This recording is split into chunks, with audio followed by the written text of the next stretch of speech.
WTDVO007. Name, Cassis Jamaica. Age, 24 years old. Marital status, single. Education, 2 years nursing aid graduate. Experience, 2 years experience as a caregiver DH in UAE. Okay? Tell me something about yourself.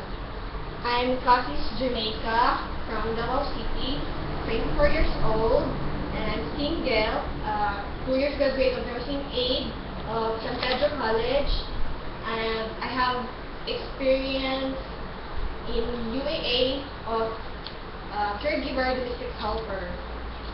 How many hours of travel going to Manila? 1 hour and 30 minutes by airplane. Tell me something about your family background. We are 4 in our family, and I'm the youngest.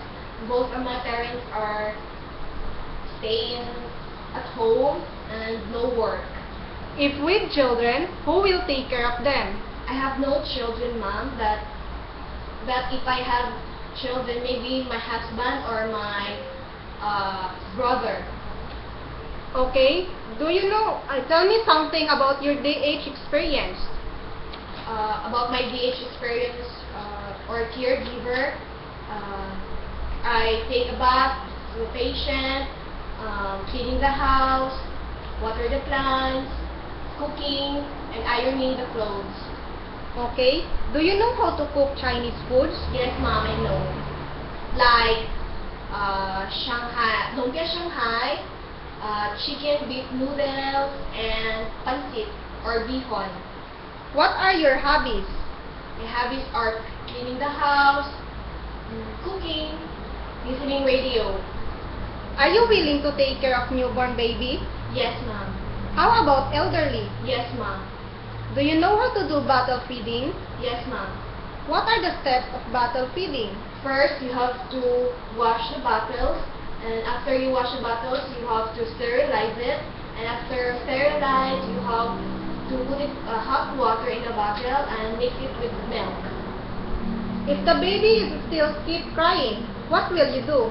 I call my madam and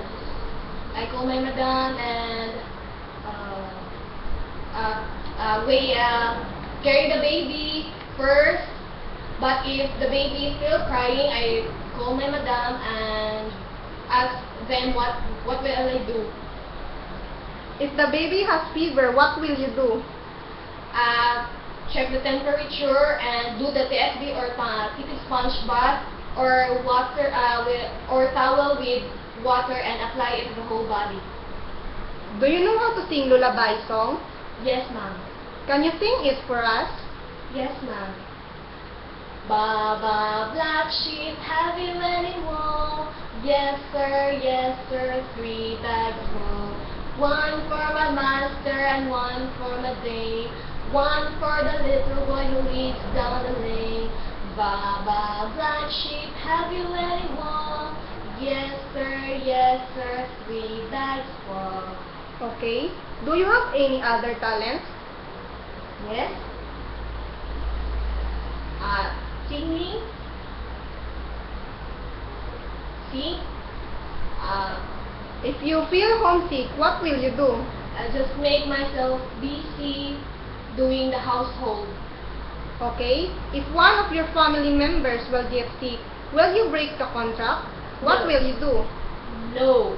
I will call them and ask what is the problem, if I can do something or send money for them. Okay. What could you teach the children? I could teach them how to read alphabet, numbers, shape, and colors. How long can you work in Hong Kong, and why Hong Kong? 2 years, ma'am. Because Hong Kong have a good employer and good place, and also the people are good, and that's all. Okay, thank you.